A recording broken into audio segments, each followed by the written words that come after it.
balado Réimaginer la première ligne en santé.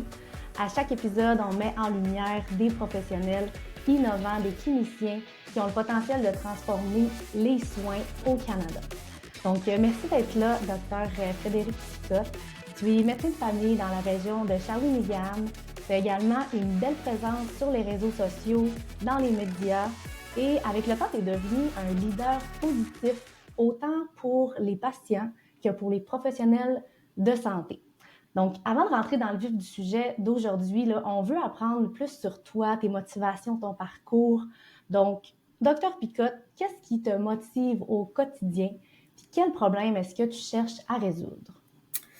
C'est drôle parce que je me voyais pas, quand je pensais être médecin, je me voyais pas prendre nécessairement la parole ou défendre des trucs comme ça. Je me voyais plus dans le bureau du patient.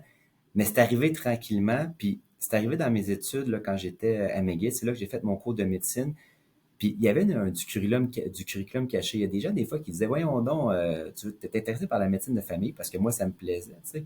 Voyons, t'es trop bon pour ça, la médecine de famille, nanana. C'était vu comme une spécialité de seconde zone. Puis moi, j'étais pas d'accord. J'ai au contraire, là, tu sais, tu peux tout. Il y a tellement de choses, il y a tellement de choses à couvrir, tellement de choses à connaître. Puis si tu veux être bon, justement, il faut que tu en connaisses beaucoup, il faut que tu lises beaucoup. Puis il y avait cette notion-là de dire, si tu travailles fort, tu lis beaucoup, tu lis des bonnes données probantes, il n'y a pas de limite quasiment à ce que tu peux savoir. Fait que tu peux aller très loin dans un domaine. Puis moi, j'appelle ça la démocratisation du savoir.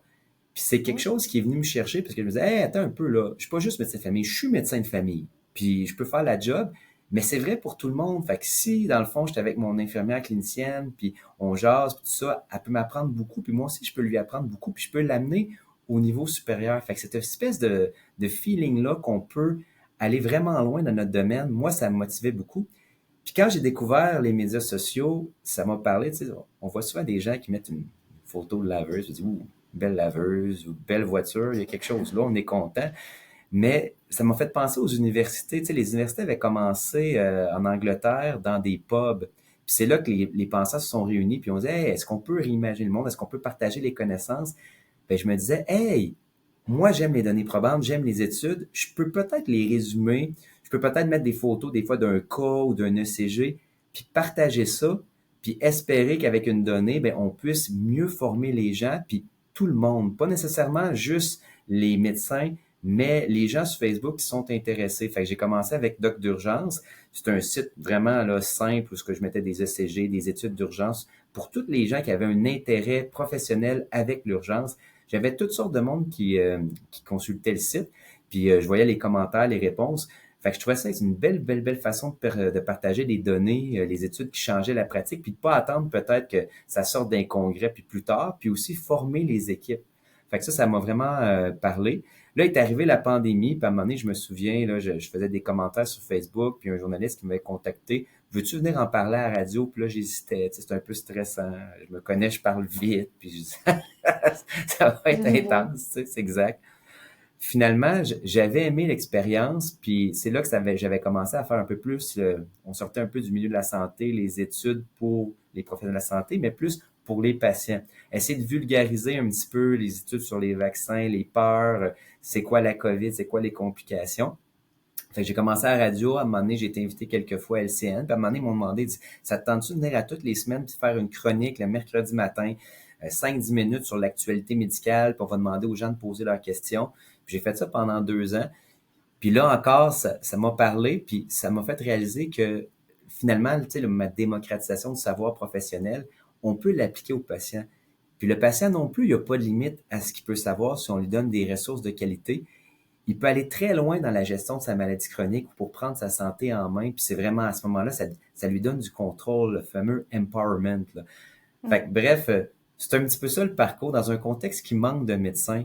Puis que pour quelqu'un qui aime les faits scientifiques, les données probantes, je trouvais que les médias sociaux puis les médias traditionnels avaient une façon dont on pouvait communiquer puis rejoindre les gens puis améliorer notre condition. Parce que souvent, les gens pensent que c'est le médecin de famille ou le médecin qui fait la différence, mais c'est beaucoup plus le mode de vie puis la gestion qu'on fait de sa maladie à la maison. Fait que moi, j'essaie de leur donner ces outils-là là, qui étaient quand même plus accessibles dans un système de santé débordé. Absolument. Puis, tu sais, c'est le meilleur des deux mondes, là, parce que de ton côté, le problème que tu veux régler, de ce que je comprends, c'est vraiment l'accès à l'information vulgarisée et à jour. Et c'est également qu'est-ce qui te motive, c'est même qu'est-ce qui t'a motivé à aller en médecine de famille, là, veux pas, puis c'est ça qui t'a un peu démarqué là, de ton côté. Donc, très intéressant. Puis, parlant de démarcation, j'ai une anecdote sur toi, que je ne sais pas si c'est tout le monde qui la connaît, mais tu as habité 1 an en Afrique. J'aimerais ça que tu me parles un peu de cette expérience-là, comment ça t'a marqué, puis surtout comment ça a eu un impact sur ta vision de la santé. Ouais, ben c'est sûr, je suis en secondaire 5 en fait, je sais pas trop ce que je veux faire de ma vie, j'ai quand même des bonnes notes à l'école, l'orienteur veut que j'aille en médecine, moi je suis pas convaincu, ma mère est infirmière, mon père est dentiste, je suis un peu dans Watt, moi je rêve peut-être d'écrire des livres, tu sais. Mais il arrive une fille là-dedans, puis elle s'en va faire un échange dans un autre pays, puis elle dit, écoute, c'est sûr que moi, je vais changer, là. Je suis pas sûr que notre couple va survivre, là, puis tout ça, là. Puis j'ai dit, écoute, moi aussi, je veux changer, là. Fait que moi aussi, tu sais, moi aussi, je vais le faire. Fait que là, je regarde les pays disponibles, mes parents disent, OK, mais faut que tu apprennes l'anglais. Fait que je dis, parfait, où est-ce qu'il reste de la place? L'Afrique du Sud. Fait que j'étais allé là, un peu vraiment, quasiment sur un coup de tête, en me disant, ça va m'aider à me connaître, je vais apprendre l'anglais, puis je vais gagner un peu de maturité, on va voir qu'est-ce qui se passe. Puis, fait que là, quand je suis arrivé en Afrique du Sud, on est à peu près 10 ans après la fin de l'apartheid. Moi, je vis dans une famille d'accueil de gens noirs, puis évidemment, je suis blanc, puis je vais dans une école qui a un mix de pas mal toutes les cultures, mais c'est quand même étrange. Les gens trouvent ça étrange parce que normalement, s'il y a un party, il y a un bar, souvent, ben mettons, c'est un bar de blanc ou c'est un bar de noir. Puis moi, je me retrouve un peu avec des amis blancs, des amis noirs, dans une famille de noirs. Fait que je suis étrange. Puis ça mène toutes sortes de situations où ce que j'apprends un peu à connaître un peu la réalité. Puis en Afrique du Sud, à ce moment-là, il y a beaucoup d'inégalités sociales. Moi, mes parents, j'ai la chance, tu sais, ils sont dans la classe moyenne émergente, ils travaillent pour des compagnies un peu comme Bell Canada, tu sais, des compagnies un peu gouvernementales, puis ils ont des rôles de manager. Fait que c'est des gens qui ont été éduqués, qui ont réussi à s'en sortir, mais ils me communiquent que en apparence, c'est beau, mais dans les faits, ils sont invités à des meetings, puis souvent, les décisions qui se prennent pas là, les vraies décisions vont se prendre autour de la piscine le vendredi soir quand les managers se réunissent entre eux, puis où est-ce que là, mais évidemment, mon père d'accueil était pas là. Fait qu'on sent encore que cette ségrégation-là, elle est là. Puis ça mène justement beaucoup de criminalité parce que l'argent est resté souvent dans les mains des Blancs. Les personnes afro-américaines, en fait, africaines sont pauvres. Et là, on a toutes sortes d'histoires. Nous, le soir, on pouvait pas marcher dehors. Toutes les maisons étaient clôturées avec des fils électriques puis des barbelés. Si, dans le fond, on prenait l'auto le soir, c'était un malaise. Mon père d'accueil n'était pas d'accord. Il arrêtait pas au stop parce que souvent, les gens au stop, ils essayaient de voler ton véhicule, ils te tiraient une balle ou ils te forçaient à t'immobiliser avec un gun, puis là, ils prenaient le véhicule. Puis ça arrivait souvent de mes amis qui se faisaient voler leur auto ou qui avaient des invasions de domicile, puis qui avaient des échanges de coups de feu. Dans la maison, il y avait des grilles un peu comme en prison où ce que, tu sais, on séparait le salon des chambres à coucher pour que justement, s'il y a des voleurs, ils puissent avoir mettons, une protection puis un endroit où on peut échanger les coups de feu. C'était complètement, C'est c'était marquant quasiment comme sûr. expérience, hein? Ouais. Fait que tu sais, moi, j'y vais un peu sur le qui-vive de ce monde-là. Il y a une fois, à un moment donné, on était dans un stationnement centre d'achat, c'était pas sécuritaire, mais j'étais avec mon frère d'accueil, on prenait une bière, c'est comme des enfants peuvent le faire quand ils n'ont pas l'âge d'aller dans les bars. Et les camions blindés étaient arrivés là, avec leur lumière. Puis il fallait, avec le gros haut-parleur, il fallait lever les mains dans les airs. Il nous a fait mettre sur le mur et j'avais été fouillé avec une mitraillette. Là. Je me souviens encore de la sensation du canon froid sur ma nuque. Puis évidemment, la question, c'est pourquoi tu es avec ici, mettons, trois noirs, puis tu es un blanc. Là. Qu'est-ce que tu fais? Qu'est-ce que tu trames ici? Puis là, j'avais dit, ben voyons donc, I'm an exchange student. Je suis en échange, je viens du Canada. Fait que là, il avait pris mes papiers, il avait vu ça, il m'avait regardé, il m'avait mis une main sur l'épaule, il avait dit, Welcome to South Africa. Il s'était poussé quasiment en riant, mais c'était toute une histoire. Fait que tu sais, j'ai beaucoup appris de ça. Mon père d'accueil, il disait, tu peux pas demander à quelqu'un de manger un steak si tu lui as enlevé les dents. Puis ce qu'il voulait dire par rapport à ça, c'est que c'est bien beau d'avoir enlevé la ségrégation, tout ça, puis mais ces gens-là, quand même, ils n'ont pas eu des chances égales, ils ont été battus, ils n'ont pas eu l'éducation. Fait que c'est plus profond ça. Fait que moi, ça me rappelle des fois, tu sais, le modèle américain où ce que tu dis comme, tu sais, fais ta propre chance. Oui, mais encore, les chances au départ sont pas égales. Puis ça m'a un peu amené justement à cultiver l'importance des déterminants sociaux, puis savoir justement que dans notre pratique, les chances sont pas égales, puis d'avoir une sensibilité pour ça. Vraiment, tu arrives avec un bagage d'expérience puis d'empathie, veux pas, face à ce genre de situation-là, là. Donc, quand un patient arrive dans ton bureau, certainement que tu comprends cet aspect-là un peu plus, là. Oui. Oui. Puis tu sais, il y a Puis, tout le lien de la famille aussi, tu sais, quand t'es un an tout seul, t'as pas d'amis, t'as pas de famille, tu réalises aussi l'importance du lien familial, tu sais, ma mère qui m'avait envoyé avec mon père un cadeau de Noël, là, tu sais, puis c'est pas grand-chose dans une petite boîte, là, dans ce temps-là, le shipping, c'était quelque chose, là, mais tu sais, ouch, tu le réalises à ce moment-là, l'amour inconditionnel de la famille, ça a pas de prix. Ça aussi, c'est quelque chose que j'ai appris. tellement, là, tellement. C'est beau. Puis, ben, par curiosité, est-ce que tu as encore des liens avec ta famille d'accueil? Est-ce que vous gardez contact? Oui, on s'écrit pas toutes les semaines, mais je prends des nouvelles des enfants, puis eux autres aussi, enfants me donnent des nouvelles. On continue de s'entraider des fois, s'ils ont des enjeux, là, à un moment donné, on essaie d'être là. Tu sais, moi, je sens que j'ai une dette envers eux, parce qu'ils m'ont accueilli gratuitement pendant un an. Fait que j'essaie aussi de pouvoir les aider, là, si je le peux. Oh, c'est beau à entendre. Puis de ton côté, Frédéric, tu as plusieurs chapeaux. Donc, tu es médecin, tu es papa, tu es un citoyen impliqué aussi dans ta communauté à Shawinigan. J'aimerais ça savoir, ça ressemble à quoi ta journée type? Puis aussi, surtout, comment tu fais pour concilier tous ces rôles-là dans ta vie? Ouais, c'est sûr que je te dirais, genre, on va commencer une journée type, là. Je me lève le matin.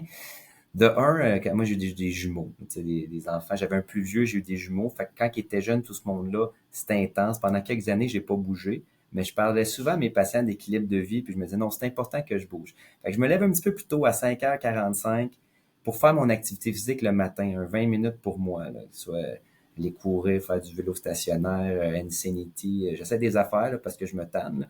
Mais le but, c'est d'avoir ce moment-là sans que ça ait d'impact dans ma famille, puis essayer d'être efficace, je le fais dans mon sol. Ensuite, c'est la routine du matin, vous connaissez ça, préparer les enfants pour l'école, beaucoup d'aide de ma conjointe par rapport à ça, se préparer un peu de courriel. Puis le matin, je suis efficace. C'est quand j'arrive au bureau, on dirait Il que n'y a pas de notre trafic. cerveau, là, non. Il n'y a pas de trafic à Shawinigan, hein? Je veux juste nous remettre en contexte, ça, c'est quand même pas Sinon, pire. j'écouterais un podcast. Fait que mais c'est ça, j'écouterais des podcasts si je pouvais plus souvent, mais ça prend 5 minutes. Et là, quand j'arrive, c'est tout de suite. On sait que notre cerveau, moi, mon cerveau, il est frais et dispo. Fait que j'essaie d'être très efficace pour voir beaucoup de patients le matin. Puis souvent, même, ça déborde un peu sur mon heure du midi. Puis après ça, l'après-midi, ça va être plus les autres activités de formation que je vais faire, soit les cours, la supervision aux résidents.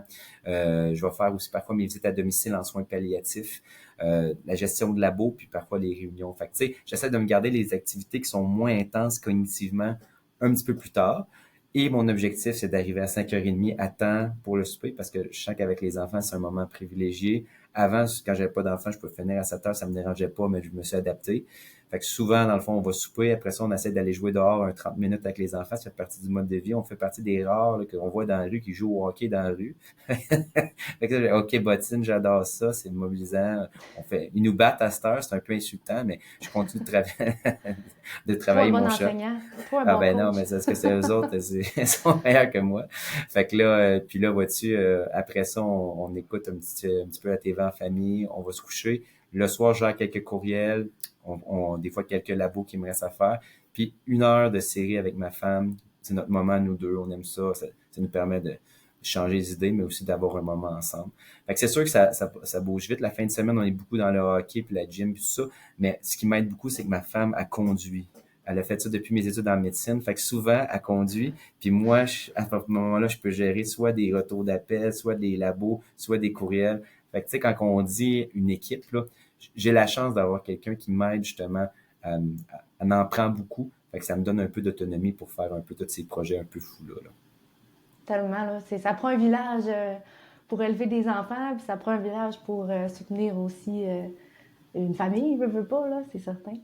Ouais, ben, puis tu sais, Euh, ma belle-mère nous a. Tu sais, on a un bon réseau. Moi, il faut que j'ai de la gratitude pour le réseau par rapport à mm. ça. Puis je dirais aussi, tu sais, c'est sûr que c'est pas tout le temps évident, mais tu sais, les loisirs, il y en a qui ont des loisirs surinvestis. Moi, la bonne nouvelle, c'est que ça me plaît. J'ai pas besoin d'avoir nécessairement d'aller jouer au hockey 2, 3 fois par semaine ou de jouer à des jeux vidéo. Fait que mes loisirs, Mm. c'est un peu quasiment tout ça. J'ai du fun à faire ce que je fais. C'est ça. Puis tu sais, ce que je trouve intéressant là-dedans, c'est que Ça a l'air bien équilibré aussi. Le côté de, bon, l'activité physique, c'est important, fait que c'est inclus dans ta routine le matin, le soir avec tes enfants. Donc, c'est sûr que ça nous permet de garder un équilibre en tant que professionnel, puis d'être encore plus disponible même pour nos patients, là, d'être plus présent pour eux là, quand ils viennent nous voir. Là. Puis je peux peut-être donner un conseil, tu sais, parce qu'on s'adresse aussi à des médecins, à des IPS, à tout ça. Tu sais, la création de l'horaire, c'est quelque chose que j'ai réalisé qui est un moment privilégié. Fait que si j'avais déjà entendu la lésion du vieux sage, tu sais, il demandait comment il rentre de roches dans le bocal, puis là, il met les roches, puis là, il dit, es-tu plein? Puis là, évidemment, il est plein de roches. Puis là, il rajoute du sable, puis il dit, ben non, gars, il reste de la place, on peut mettre du sable, puis là, après ça, et es-tu plein? Les étudiants me disent, ben oui, il y a des roches, il y a du sable, il n'y a plus de place, puis là, il rajoute de la bière dedans, puis il y a tout le temps de du temps pour aller prendre une bière. Fait que c'est une allusion de construire l'horaire. Fait que le but de cette allégorie-là, c'est je pense que c'est important de mettre les gros blocs dans l'horaire, puis ça inclut pas juste les gardes, puis ça inclut pas juste, dans le fond, les bureaux. Il faut que tu prennes du temps pour les labos, il faut que tu prennes du temps pour la formation continue, il faut que tu mettes à l'horaire ton entraînement, il faut que tu mettes du temps avec ta femme, la fin de semaine, à un moment donné, une sortie, le temps avec tes amis. Fait que si tu construis bien ton horaire quand tu arrives pour le faire, il va refléter tes valeurs. Puis des buffers de temps comme ça, tu sais, c'est pour ça que j'ai réalisé avec le temps qu'il fallait essayer de mettre tout dans l'horaire, puis c'est là que tu fais tes choix, puis après ça, il y a moins de surprises, puis tu te sens bien, puis surtout ce que tu fais, si tu as commencé par les gros blocs, c'est selon tes valeurs, fait que tu te sens moins tiraillé quand c'est possible. Absolument. Chaque petit bloc pour le temps qu'on a, effectivement, ça rend ça efficace. Puis tu peux pas vraiment t'ostiner. Tu sais, le bloc est là. C'est là, il faut que je fasse mes labos. Puis tu le sais que si jamais tu peux pas le faire là, il faut que tu le déplaces à un autre moment dans ta journée, dans ta semaine. Là. Donc, on s'en sauve Exact. L'erreur, c'est de pas les inclure au moment, puis là, être surpris, dire je manque de temps, mais tu sais, on n'a pas tout inclus ce qui était là. Absolument. Puis là, toi, tu es dans un GMFU.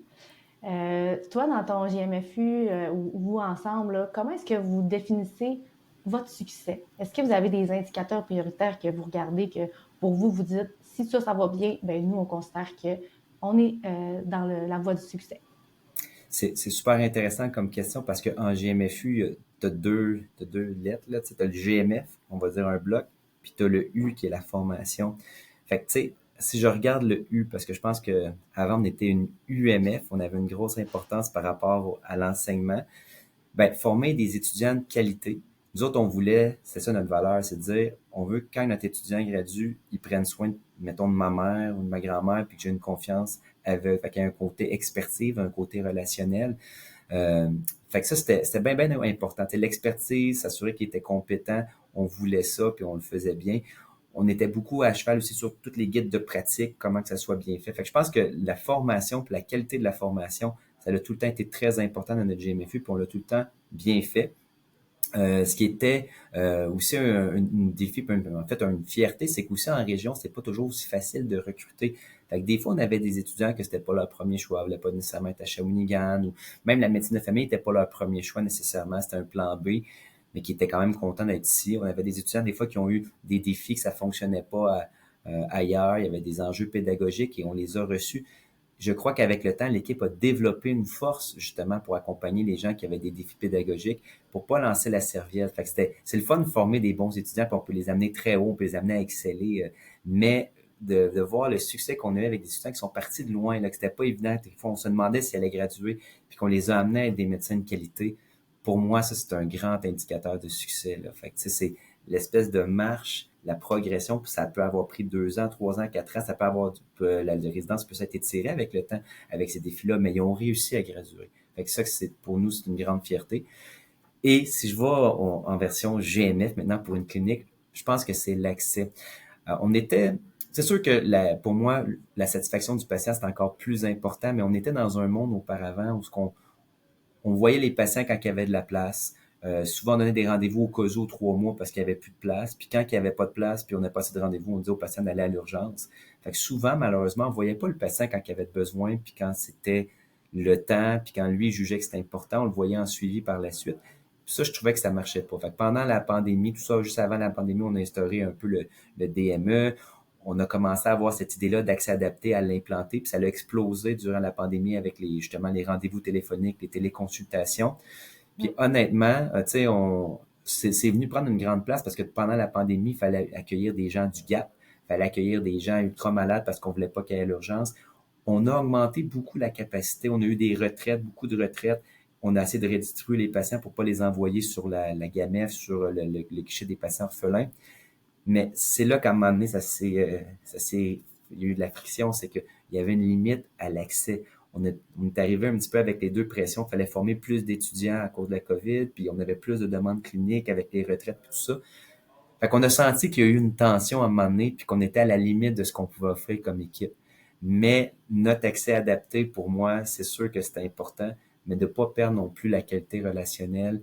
Puis il y a des gens, des docteurs qui faisaient de la GAMEF ailleurs, qui sont venus me voir, puis on dit, tes patients chez vous sont exigeants, là, ils arrivent, ils ont des listes d'épicerie. On dirait que vous leur avez pas enseigné que c'est un sans rendez-vous. Ben non, on leur a enseigné que nous, on prend soin pour le meilleur et pour le pire, mais c'est sûr que dans un monde idéal, s'il n'y avait pas ce concept de manque de médecins-là, c'est ça que je pense que les gens voudraient.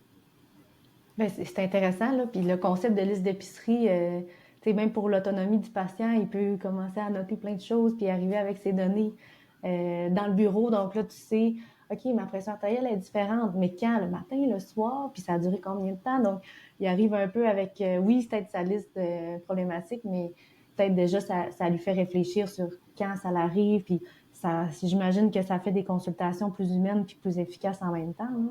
Exact, c'est qu'on répond surtout aux besoins du patient. Tu sais, nous, on peut avoir notre agenda, mais lui, il nous dit, moi, j'ai l'ensemble de ces problèmes-là à régler. C'est sûr que ça prend du temps. On peut pas faire ça en 10 minutes.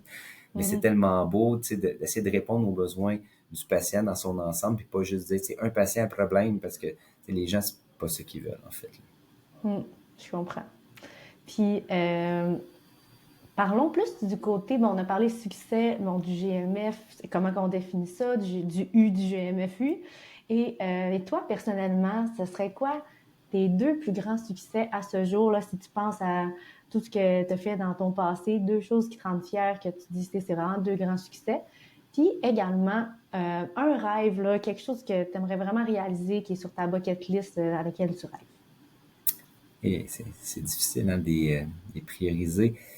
Ben, je dirais, c'est sûr que tu sais, les études en médecine, on dit ça ces temps-ci, hein, les médecins, nanana, bébé gâté, tout ça. Mais c'est vrai que les études en médecine, ça a été un défi. Là. Je me souviens au moins deux reprises, puis une fois là, d'être allé à l'Oratoire Saint-Joseph. Là. J'avais un passé chrétien catholique, puis dire, je vais lâcher tout ça. Là. Tu sais, il nous demandait de lire tellement de pages en si peu de temps, lire des livres de 1000 pages en disant, vous avez 2 jours pour lire ça, puis il faut que vous connaissiez la matière. C'était humainement impossible. Évidemment, c'était une spirale d'enseignement. C'est que souvent, tu finis par lire les mêmes affaires, puis tu apprends sur 5 ans. Mais les premières fois que tu étais exposé à ça, c'était juste trop. J'étais en deuxième année de médecine. Puis je me souviens que j'étais allé à l'Oratoire Saint-Joseph, j'ai regardé les béquilles, tout ça, puis je dis, petit Jésus, là, aide-moi, là. Est-ce que je laisse ça aller? Est-ce que c'est la fin des études en médecine? Là, je suis plus capable. Puis je pense que j'ai senti quand même quelque chose. J'ai dit, bah, écoute, vas-y un jour à la fois, check ça, t'es capable, ça va bien aller. Fouille-moi. J'ai continué, puis finalement, tu sais, il y a eu tu sais, des gardes là, dans le temps. Nous autres, on n'avait pas de limite de garde. Souvent, on commençait le matin à 8 heures, on finissait le lendemain matin à 8 heures. Souvent, on dormait pas de la nuit parce qu'il y avait des codes partout, c'est des gros hôpitaux, puis tout ça. Puis là, les patrons te disaient, hey, là, c'est ta chance d'aller faire de la chirurgie, là. Puis là, OK, je vais aller jusqu'à 2 heures. Fait que là, tu sais, t'étais rendu, t'étais brûlé raide, t'arrivais chez vous, tu te couchais un peu, 2, 3 heures, tu déjeunais, puis tu te recouchais. Tu sais, je me souviens que mes amis avaient du fun à l'université, puis j'ai eu des belles soirées puis du fun, mais j'ai eu tellement justement de journées de sacrifice, de lecture, d'intensité, que pour moi, finalement, ça a été un défi, puis j'étais fier. Je suis fier après coup de l'avoir fait. Fait que ça serait ma première. Puis ma Oui, deuxième, c'est félicitations. j'ai, ben, voilà. Il y a bien des gens qui l'ont fait. On l'a tous vécu différemment, mais des fois, on s'en demande beaucoup. L'autre affaire, dans le fond, c'est l'urgence. Tu sais, je suis quelqu'un qui est quand même assez anxieux, qui est aussi hyper actif. Fait que j'aimais l'urgence parce que ça me permettait d'être focus, puis un peu avec du noir sous les yeux, puis d'essayer de donner les meilleurs services rapidement, d'essayer de gérer l'incertitude, d'essayer de me préparer toujours au pire. Fait que, tu sais, je passais beaucoup de temps à dire qu'est-ce qui pourrait cochonner ces patients-là, qu'est-ce que je pourrais faire, comment je pourrais prévoir. Je pensais tout le temps un coup d'avance. J'ai adoré ça, mais c'est devenu avec les années aussi lourd. Je me souviens que j'anticipais mes chiffres, là, des fois 2, 3 jours d'avance. Avant un chiffre, je me couchais, puis là, je prenais quelques temps, dans le fond, pour me reposer en me disant, mes chiffres vont peut-être durer 12 heures, parce que souvent, je dépassais, j'étais un peu perfectionniste. Fait que, tu sais, j'ai trouvé ça bon de t'as fait ça pendant 14 ans. D'après moi, ça l'a causé un peu de dommages cardiovasculaires. Mais j'admire aussi tous les gens qui font ce métier-là. C'est un métier où il y a beaucoup de... Tu peux pas prévoir, puis en même temps, t'accueilles tout le monde, n'importe quoi. C'est comme une église. On refuse personne à l'urgence. C'est ça qui fait que c'est beau. Fait que je pense que j'irai avec ces deux réalités-là. Pour la bucket list, ben j'en ai réalisé une l'année passée. Je suis allé voir Warren Buffett à Omaha. Moi, j'aime mes placements. C'est mon petit dada là, avant de me coucher. Là. J'aime ça faire ça 20 minutes par jour. Là. Je regarde ça, puis ça me plaît. Fait que j'aimerais ça peut-être un jour avoir une compagnie d'investissement, là, un peu comme Monsieur Rochon, là, euh, dans le fond, à Montréal. Mais ça, c'est un peu utopique. Sinon, quelque chose de plus terre à terre, j'irais peut-être retourner en Afrique, voir ma famille d'accueil, mais avec mes enfants. Je pense que ça serait vraiment un moment, ce serait comme un peu un retour aux sources, leur montrer un peu ce monde-là que j'ai vécu pendant un an. Ça serait plus réaliste. Ça donne quasiment le goût d'en faire deux autres podcasts. Un qu'on va parler d'investissement et de finances, puis l'autre, ça va être Frédéric Picotte qui retourne en Afrique avec sa famille. Ça va être Je tout serais, cool. oui, comme, ah ouais, d'ailleurs, je pense que c'est une des affaires, tu sais, on parle de littératie puis de démocratisation du savoir, mais je pense qu'un des éléments, c'est que les médecins manquent de ça. Ils manquent, pourtant, c'est des gens super brillants, avec quelques données de base, ils pourraient très bien comprendre, mais ils n'ont pas été exposés, ils n'ont pas été formés à ça, fait que c'est quelque chose que ça me plairait Mm. évidemment, là. Puis c'est pas montré, tu sais, dans votre parcours à l'école, ils vous montrent pas ça Non. nécessairement. C'est ça, comme moi, mettons, j'ai fait kinésiologie, puis souvent, les kinésiologues, ça devient, tu sais, des entrepreneurs, ils font des entreprises, tout ça, mais on n'a pas ces cours-là à l'école, donc on l'apprend par nous autres mêmes par après. Euh, Ça fait comme une petite side quest, une petite aventure qu'on doit apprendre après sur le côté, là, c'est certain. Euh, Puis là, on a parlé, tu sais, le côté des défis que tu as relevés, qui a fait en sorte qu'au final, c'est devenu des grands succès puis des fiertés, là, j'imagine aussi de ton côté. J'aimerais ça maintenant qu'on regarde plus le côté des défis, réalité terrain. On l'a mentionné au début, tu es dans la région de Shawinigan. C'est une région qui est considérée comme éloignée. Donc, tu peux-tu nous parler un petit peu des deux côtés de la médaille? Donc, en ce moment, les défis, ça peut ressembler à quoi en ce jour-là, en 2025, bientôt 2026? Et puis, si de ton côté, tu as vu des améliorations avec le temps aussi. Ouais. Ben, tu sais, si je veux t'expliquer brièvement la situation de Shawinigan, il faut revenir un petit peu en arrière. On va revenir en 2002. On est une région qui est entre Québec et Montréal. Puis, évidemment, Québec et Montréal, les gens aiment ça. Ils viennent souvent un peu en Mauricie, mais ils vont souvent retourner après ça, travailler à Québec ou Montréal. Fait qu'il s'est fait une espèce de désert médical ici. Il manquait beaucoup de médecins, puis on n'était plus capable de combler les postes en hôpitaux. Arrive une tragédie, Monsieur Dufresne, qui va décéder dans le fond parce que l'urgence à Shawinigan était fermée la nuit. Fait que juste un peu avant minuit, un code se ramasse à Trois-Rivières, le décès est constaté, puis ça amène une situation de dire l'urgence devrait toujours être ouverte. Puis c'est à ce moment-là que le ministre de la Santé, qui est M. Legault, dit finalement, ben parfait, il faut remplir les urgences. C'est inacceptable qu'il y ait des trous dans les hôpitaux. Il va envoyer des huissiers chercher des médecins qui n'ont pas fait d'urgence depuis longtemps ou qu'ils ont arrêté de faire de l'urgence, puis il va leur donner des chiffres obligatoires pour combler justement les trous dans les listes de garde à l'urgence. Et ça fait un tollé, encore une fois, dans les libertés individuelles, ça n'a pas de bon sens. Il y a des gens qui n'avaient plus la compétence ou qui ne voulaient plus faire d'urgence. Puis ça l'a amené tranquillement aux AMP, le fait qu'un médecin qui gradue doit faire du travail en hôpital. Fait que c'est comme ça, dans le fond, que tout ça a commencé. Et les gens de la région se sont mobilisés. Ils ont dit, hey, c'est bien beau les AMP puis tout ça, mais si on veut se sortir de ça, comment qu'on peut faire? Et c'est là qu'ils ont dit, hey, on a regardé des systèmes dans le monde. Si on forme les gens en région, la plupart des candidats aiment ça puis ils restent. Et là, on a commencé à faire avec des visionnaires, dans le fond, l'Université de Montréal, le campus Mauricie. Je me souviens, là, dans notre UMF, on a même les palettes, tu sais, les palettes là, de cricket comme dans le film là, La Grande Séduction. Là. C'est un film, dans le fond, qui essaie de garder un médecin là, sur une petite île, là, dans le fond, au Québec, puis essaie de le séduire pour qu'il s'établisse là, il essaie de le faire tomber en amour avec une fille, etc., etc. Fait que même ça, il y avait ce désir-là, en faisant l'UMF de Shawinigan, de Trois-Rivières, puis le campus Mauricie, de garder nos étudiants, puis ça a marché. Fait que ce qui se produit à Shawinigan, c'est qu'on a beaucoup, beaucoup de docteurs, mais sont tous en bas de mon âge, là, à peu près, là, 45 ans. Moi, j'ai 43, 42 ans. En bas de 45 ans, il n'y a pas de génération X quasiment parce que sont toutes parties, puis on a des médecins vieillissants qui sont sur le bord de la retraite en haut de 60 ans. Fait qu'il nous manque un petit peu la génération entre les deux. Fait que la réalité, c'est que tous les médecins de la région quasiment font de l'hôpital parce qu'ils sont encore assujettis aux AMP. Ils ont toutes des familles puis des enfants, fait que beaucoup de congés de maternité et paternité. Fait qu'on est pris dans une dynamique que même si on pouvait peut-être en voir plus, il nous manque un peu le noyau de docteurs que, tu sais, leurs enfants sont grands puis qui peuvent se dédier plus à la tâche. Fait que c'est une réalité un petit peu particulière. Qui fait en sorte qu'il y a beaucoup de patients quand même qui sont sur le guichet des orphelins parce qu'il y a eu beaucoup de retraites qui n'ont pas été remplacées. Puis on essaie de faire mieux, mais ça, c'est la réalité. Mais ce que je vois, dans le fond, c'est tellement des gens incroyables. Tu sais, c'est souvent des jeunes mamans qui combinent hôpital, bureau. C'est des jeunes qu'on a formés puis que j'ai vu grandir puis devenir aussi des leaders dans leur comité, au CMDP, partout. Fait que cette jeunesse-là est super inspirante. Mais ça revient encore au même problème. Il y en manque, hein. C'est une question de manque. Si on n'avait pas ce problème-là, tout irait tellement bien.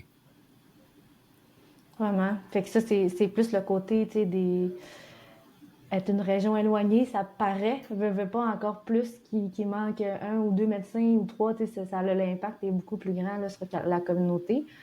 Puis y a-tu des choses que tu as remarquées qui se sont améliorées avec le temps? Tu as mentionné le fait que bon, il y a des jeunes qui commencent à reprendre le relais, tout ça. Puis au niveau systémique, y a-tu quelque chose que tu as l'impression qu'en étant une région éloignée, il y a eu des améliorations avec le temps? Ben, je pense que la manière que la table médicale territoriale locale, là, donc les médecins des différentes cliniques qui se réunissent, c'est bien. J'ai senti une meilleure intégration aussi, tu sais, un lien entre l'urgence, l'hospice, le CHSLD. Tu sais, le parcours, on sent que les gens se parlent. On est un petit milieu. Fait que ça, c'est une grande force.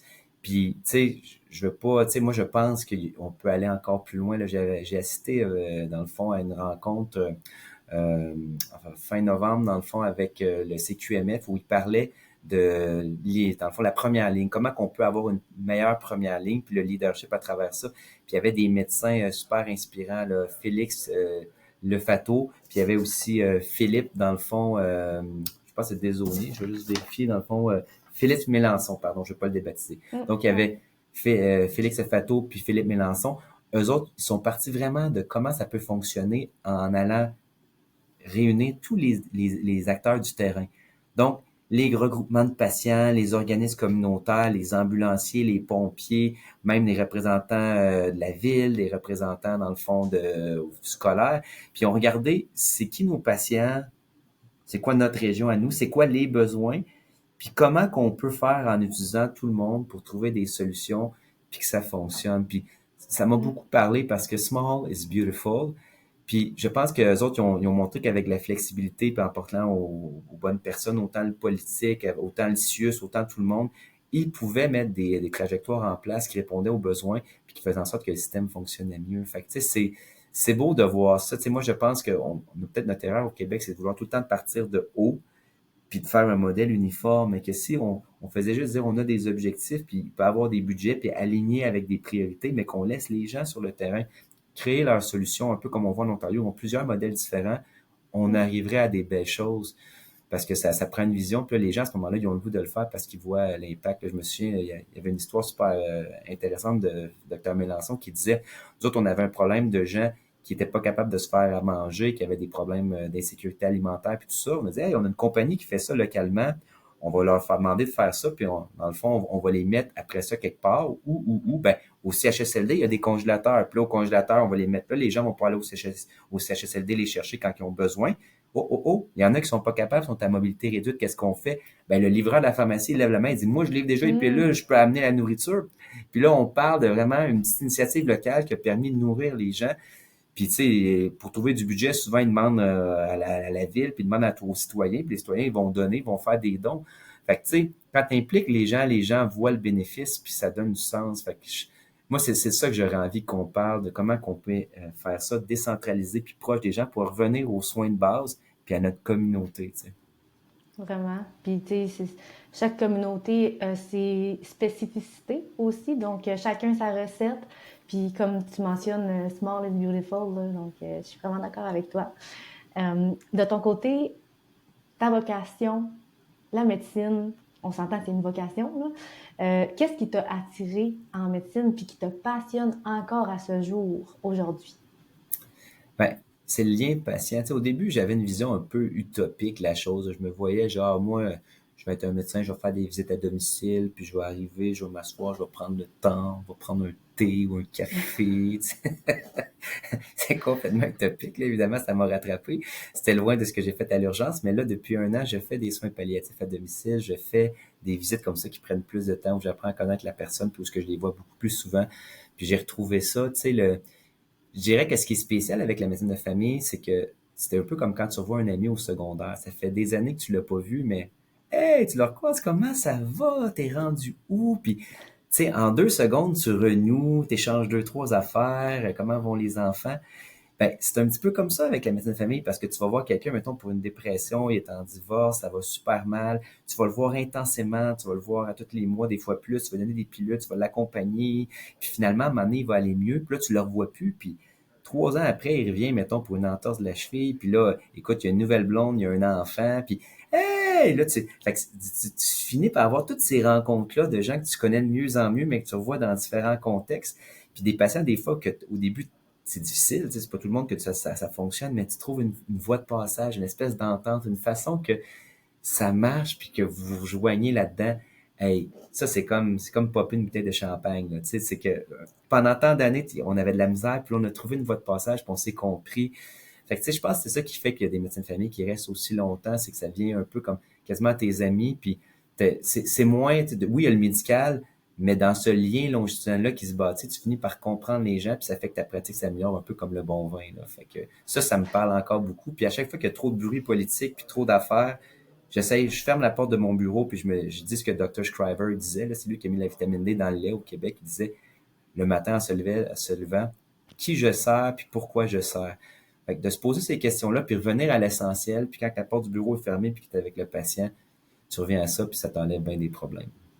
Mm, tellement. Ben, je suis contente d'entendre que ce qui t'a motivé vraiment à aller faire ces études-là, tu as pu reconnecter récemment tu sais, en faisant des visites plus régulières tu sais, avec des patients, en allant à leur domicile et tout ça. Donc, je suis contente pour toi, pour ça.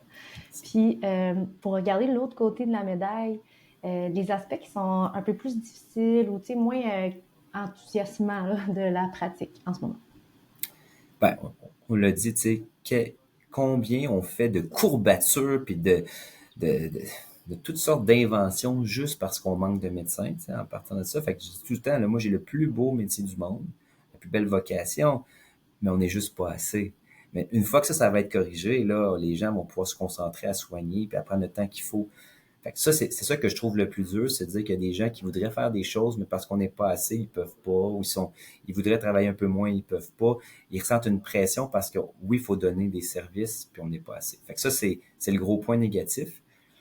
Par contre, je suis beaucoup dans la construction. Tu sais, j'ai encore espoir, puis ça me fait peur parce que il y aura un après loi 2, qu'elle soit abrogée, qu'elle soit suspendue ou qu'elle continue.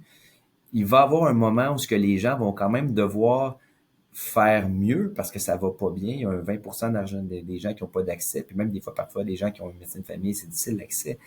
Fait que comment qu'on va réussir à mobiliser les gens pour partir de ce feeling négatif-là des derniers mois, puis les amener vers une vision mobilisante, une vision, c'est quelque chose qui fait du bien.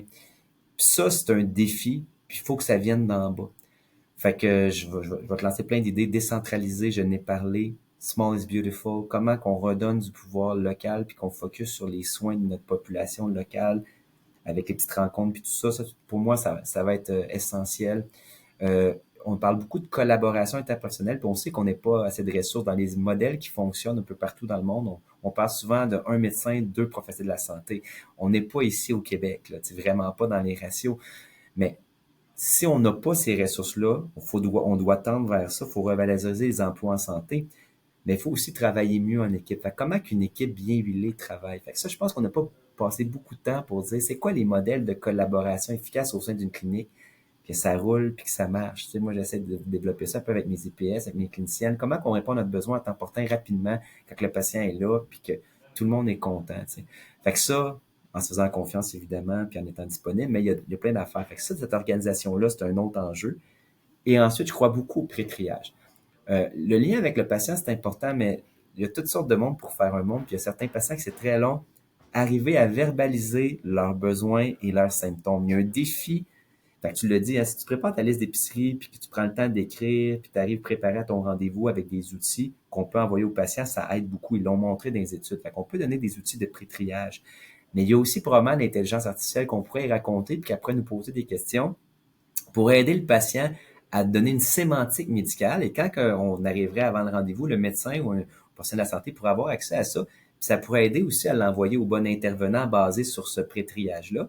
Ça serait une bonne première ligne. Mais même pour le médecin, c'est qu'une fois qu'on aurait le verbatim, un petit peu des mots du patient puis des symptômes, on pourrait passer plus de temps dans le lien puis moins dans cocher les symptômes puis le checklist. Fait que ça pourrait rendre même l'entrevue plus agréable.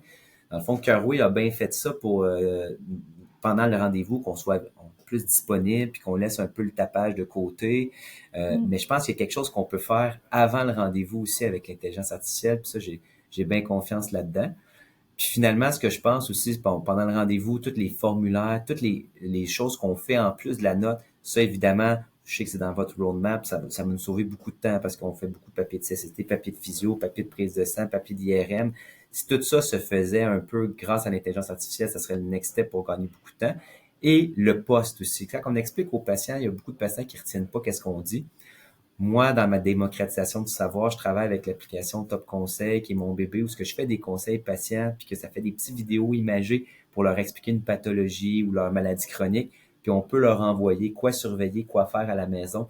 Je crois beaucoup aussi qu'en allant chercher des conseils comme ça, le patient va pouvoir écouter la vidéo plus tard, puis être mieux renseigné, puis savoir justement pas revenir pour rien trop tôt ou pas revenir justement trop tard avec une complication.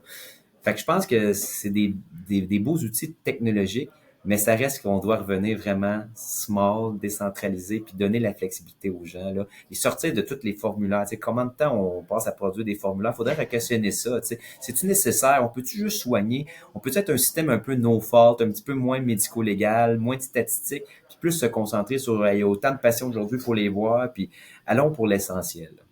Définitivement. Puis, tu sais, tu amènes le sujet un petit peu de la paperasse et tout ça. Tu sais, il y a de la paperasse qu'on pourrait certainement enlever, que c'est même pas nécessaire, puis ça n'amène rien vraiment de plus de valeur. Il y a la paperasse qu'on peut automatiser, justement, avec l'IA. Puis, il y a la paperasse qu'on n'a pas le choix, en fait. La troisième, c'est ça. Je sais pas ce que je m'en allais, mais en fait, il y a une partie qu'on n'a pas le choix, là. Mais tu sais, comme tu dis, pourquoi on se pencherait pas sur les deux autres parties, là, celles qu'on pourrait peut-être même carrément éliminer, puis celles qu'on peut déléguer, qu'on peut faire à l'IA. C'est vraiment intéressant. Puis, j'ai une question. Tu as parlé de Top Conseil. Veux-tu me parler un petit peu plus comme, est-ce que c'est une application que tu utilises toi personnellement ou est-ce que les autres professionnels peuvent aussi utiliser cette application-là? Oui, ben tu sais, elle existe, c'est une version qui est en construction, qui est bêta, mais qui est utilisable dès maintenant. Là, c'est topconseil.net. Ça nécessite un abonnement, là, dans le fond, pour quelques dollars par mois. Mais en gros, on travaille à faire une banque de conseils, puis on veut élargir la banque pour qu'elle soit c'est quasiment infini, là.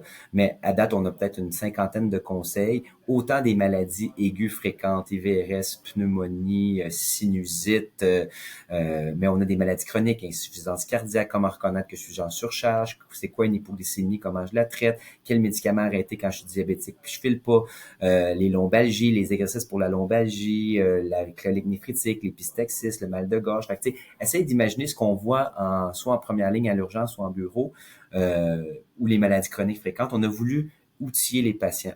Fait que c'est sûr que là, c'est un changement de pratique parce que les médecins sont pas habitués de donner des conseils, même pas écrits, c'est sous-utilisé. On le fait des fois pour des conditions comme le VPPB. D'ailleurs, on a une vidéo pour le VPPB, les vertiges.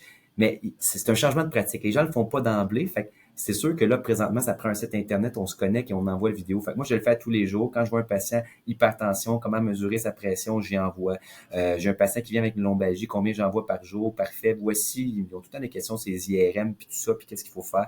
Je leur envoie le conseil, autant le traitement, prévention, puis tout ce qu'ils ont besoin de savoir via SMS. Ça me prend pas longtemps, je demande le numéro de téléphone, puis ça part tout seul dans l'application, puis c'est pas via mon téléphone, là, c'est via le système, fait qu'ils n'ont pas mon numéro de cellulaire. Mais Oui. c'est dans un environnement qui est parallèle. Fait que notre défi, dans le fond, pour cette application-là, ça serait éventuellement de l'intégrer à des outils pour que, justement, on est dans un DME, on voit un patient avec une lombalgie, puis tout de suite, oh, on a un top conseil pour ça, tu sais, l'intelligence artificielle le reconnaît, voulez-vous l'envoyer? Puis déjà, on est linké là, avec les portails, puis tout ça, ça part directement pour le patient.